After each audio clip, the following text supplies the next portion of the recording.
Good morning, everyone. I hope you're all well and not missing school too much. I know I'm missing you terribly. I'm sat in school and it feels so lonely without everybody. But I thought I would read you a book today to cheer you up, Key Stage 1. Now, this book I'm hoping will make you laugh. It's my little boy's favourite book, and it's called The Dinosaur That Pooped a Planet. He loves this book. So, are you sitting comfortably? Then I'll begin. Danny and Dinosaur liked to have fun. Some days they had lots, some days they had none. One day they were bored. They had no games to play. Danny said, "Dinosaur, what shall we do today? We could mow the lawn. We could tidy the place. We could do our chores. Or we could go to space." That sounds like more fun. "But you mustn't forget to have lunch," said their mummy. "You cannot have fun without food for your tummy." So they packed a packed lunch for the Science Museum, where rockets were kept if you wanted to see them. Chores, I'm not keen on them either. There were hundreds of rockets and spaceship surprises, tall ones and small ones of all shapes and sizes, and one that was ready to launch with a door big enough for a boy and his pet dinosaur. They ignored all the warnings. They couldn't care less. They pressed all the things they shouldn't have pressed. T-minus 5, 4, 3, 2, 1, ignition! They started their intergalactic space mission. They flew higher than houses and buildings and cranes, much higher than birds, even higher than planes. Wow. I'd love to go into space. "We're in space," Danny yelled as they floated around. But the dinosaur's tongue made a rumbling sound. "Is it time to have lunch?" Danny looked at his watch. Then he looked all around for the dino's lunchbox. Danny started to worry. Then he started to panic. They'd left their packed lunches back home on the planet. Oh no. So, with no food on board, not the smallest of crumb, a disastrous dinosaur feast had begun.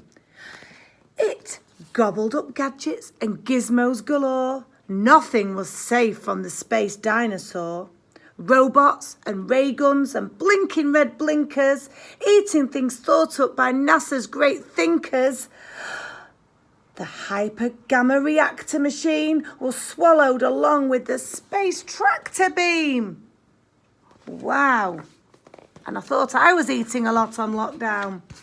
It chewed and it chomped on the spaceship controls. The rocket was dotted with dino tooth holes. Inside it was bare. The spaceship was empty. Outside there were more things to eat. There was plenty. It broke down the door with a cool ninja chop. Out in space, dinosaurs are much harder to stop. It chomped on the moon like a big chunk of cheese, then shoved even more in its mouth with a squeeze. It munched on the Martians from Mars and their cats. Their cats are like ours, but their cats wear cool hats. Satellites, Saturn, and 6 supernovas, shape-shifting saucers, and 7 space rovers. Goodness me.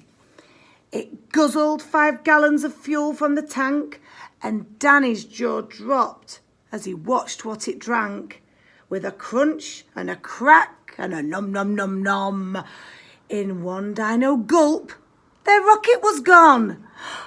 Now, nothing was left. All Danny could see was a fat dinosaur where their rocket should be. Wow.